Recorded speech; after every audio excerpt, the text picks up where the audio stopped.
ಇತ್ತೀಚೆಗೆ ಯುವಕರು ಮದುವೆ ಆಗೋದಕ್ಕೆ ಯಾಕೆ ಹೇಳಿ ಹಿಂದೆಟಾಗ್ತಾ ಇರೋದು? ಪ್ರಿಯಕರನ ಜೊತೆಗೆ ಸೇರಿಬಿಟ್ಟು ಪತಿಗೆ ಚಟ್ಟ ಕಟ್ಬಿಡ್ತಾಳೆ ಹೆಂಡತಿ ಅಂತ ಅಲ್ವಾ? ಈಗ ಅದೇ ರೀತಿಯಾಗಿ ದಾವಣಗೆರೆಯಲ್ಲಿ ಒಂದು ಆಗಿದೆ ನೋಡಿ ಸ್ಟೋರಿ. ಪ್ರಿಯಕರನ ಜೊತೆ ಸೇರಿ ಪತಿಗೆ ಚಟ್ಟ ಕಟ್ಬಿಟ್ಟಿದ್ದಾಳೆ ಪ್ರೀತಿಯ ಮಡದಿ. ಪತಿಯನ್ನ ಕೊಲೆ ಮಾಡಿ ಕೇರಳದಲ್ಲಿ ಪ್ರಿಯಕರನ ಜೊತೆ ಸಂಸಾರವನ್ನ ಮಾಡ್ತಾ ಇದ್ಲು. ಇದಾಗಿದ್ದು ಘಟನೆ ನಡೆದಿದ್ದ 18 ತಿಂಗಳ ಆದಮೇಲೆ ಈ ಸ್ಫೋಟಕ ಸತ್ಯ ಯಾವಾಗ ಹೊರಗೆ ಬರ್ತಾ ಇದೆ. ದಾವಣಗೆರೆ ಜಿಲ್ಲೆಯ ಚನ್ನಗಿರಿಯ ಅಣಪುರ ಗ್ರಾಮದಲ್ಲಾಗಿರೋ ಘಟನೆ.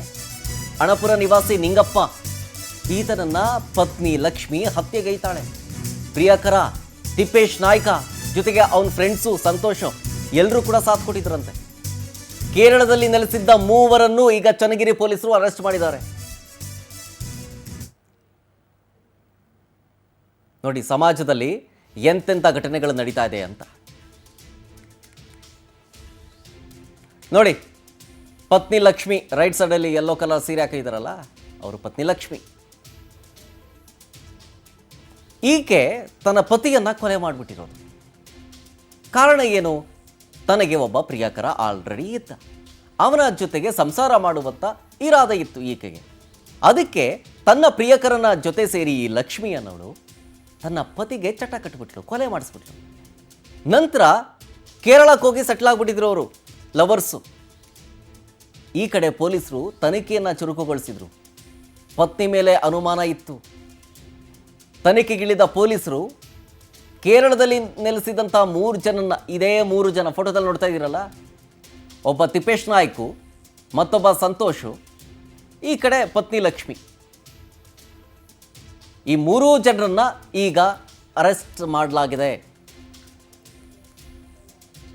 ಪತಿ ಕೊಲೆಯಾಗಿ ಪಾಪ ಅವರ ಫ್ಯಾಮಿಲಿ ಕಣ್ಣೀರಲ್ಲಿ ಕೈ ತೊಳಿತಾ ಇತ್ತು. ಘಟನೆ ನಡೆದು 18 ತಿಂಗಳಾಗುತ್ತೆ ಅಂತಂದ್ರೆ ಲೆಕ್ಕ ಹಾಕಿ. 18 ತಿಂಗಳಾದ್ಮೇಲೆ ಈಗ ಸತ್ಯ ಹೊರಗೆ ಬರ್ತಾ ಇದೆ. ನಿಂಗಪ್ಪ ಅಂತ ಆತನ ಹೆಸರು, ಕೊಲೆಯಾದ ದುರ್ದೈವಿಯ ಹೆಸರು. ಈಗ ಪೊಲೀಸರು 3 ಜನನ್ನು ಅರೆಸ್ಟ್ ಮಾಡಿ ಕೋರ್ಟ್ಗೆ ಪ್ರೊಡ್ಯೂಸ್ ಮಾಡಿದ್ರು. ತಪ್ಪೊಪ್ಪಿಕೊಂಡಿದ್ದಾರೆ, ಹೌದು ನಾವೇ ಕೊಲೆ ಮಾಡಿದ್ದು ಅಂತ ತಪ್ಪು ಒಪ್ಪಿಕೊಂಡಿದ್ದಾರೆ. ಈಗ ನಿಂಗಪ್ಪ ಜೊತೆಗೆ 9 ವರ್ಷಗಳ ಹಿಂದೆ ಲಕ್ಷ್ಮಿ ಮದುವೆ ಆಗಿತ್ತು. 8 ವರ್ಷ ಆದರೂ ಕೂಡ ಮಕ್ಕಳಾಗಿರಲಿಲ್ಲ. ಇಬ್ಬರಿಗೂ ವೈಮನಸ್ಸಿತ್ತು. ಆಮೇಲೆ ಹಳೆ ಪ್ರೇಮಿ ಜೊತೆಗೆ ಈ ರೀತಿಯಾಗಿ ಚಟ್ಟ ಕಟ್ಟಿ ಎಸ್ಕೇಪ್ ಆಗ್ಬಿಟ್ಟಿದ್ರು. ಈಗ ಅರೆಸ್ಟ್ ಆಗಿದ್ದಾರೆ. ಮತ್ತೆ ಸಂತೋಷ ಅಂತೇಳಿ ತಿಪ್ಪೇಶ್ ನಾಯ್ಕನ್ ಫ್ರೆಂಡ್ ಸಂತೋಷ ಅವರು ದಾಂಪ ಅಂತ ಹೇಳಿಬಿಟ್ಟು ಇವರಿಬ್ರು ಸೇರಿ ಇವನ್ಗೆ ಅದೇ ದಿವಸ 18ನೇ ತಾರೀಕು ಕುಡಿಲಿಕ್ಕೆ ಅಂತ ಹೇಳ್ಬಿಟ್ಟು ಕರ್ಕೊಂಡು ಹೋಗಿದ್ದಾರೆ. ಕುಡಿಲಿಕ್ಕೆ ಅಂತ ಹೇಳಿ ಬೈಕಲ್ಲಿ ಹೋಗಿ ಕರ್ಕೊಂಡು ಹೋಗ್ತಾರೆ.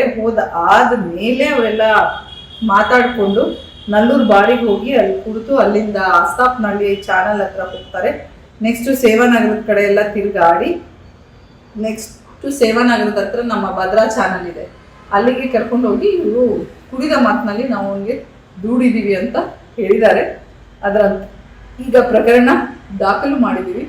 ಮುಂದಿನ ತನಿಖೆ ಮುಂದುವರಿಯುತ್ತದೆ. ಈಗಾಗಲೇ ನಾವು ಲಕ್ಷ್ಮಿ, ತಿಪ್ಪೇಶ್ ನಾಯ್ಕ, ಸಂತೋಷ್ ಡಾಂಪ ಇವರಿಷ್ಟಕ್ಕೂ ಕೂಡ ನ್ಯಾಯಾಂಗ ಬಂಧನದಲ್ಲಿ ಕಳಿಸ್ಕೊಟ್ಟಿದ್ದೀವಿ.